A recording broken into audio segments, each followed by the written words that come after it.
একজন শাশুড়ির কাছে যখন একটি মেয়ে আসে বউ হয়ে, তখন আসলে কি এক্সপেকটেশন নিয়ে আসে? সেভাবে আমি আমার মায়ের কাছে যাচ্ছি, আরেকটি মা পাচ্ছি। এই মাও বুঝি আমাকে আগলে রাখবে সেভাবে। অবশ্যই আগলে রাখে, কিন্তু কিছু অ্যাটিটিউড, কিছু ব্যবহার সব কিছু মিলে কেন যেন একটু মেঘ এসে যায়। সো এই ক্ষেত্রে মেইন সমস্যাটি কোথায়? বউর, শাশুড়ির?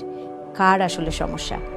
মেইন সমস্যা আসে হচ্ছে, প্রথমেই আসে শাশুড়ি যিনি, তিনি তো আসলে মা, আর তার সন্তান খুবই আদরের সন্তান, যে সন্তানের জন্য যে মা আগুনেও ঝাঁপ দিতে পারে।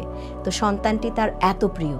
সো প্রিয় মানুষটি যখন ভাগ হয়ে যায়, তখন সচরাচর সবার ভেতরেই একটা জেলাসি, একটা যন্ত্রণা কাজ হতে থাকে। সো সেই যন্ত্রণাটি বের হয়ে আসে। এক্ষেত্রে মা যদি একবার ভাবতে পারেন যে এই পৃথিবীতে আমার পরে কে আমার ছেলেকে ভালো রাখতে পারে? আমার মেয়েরা? আমার ছেলেরা?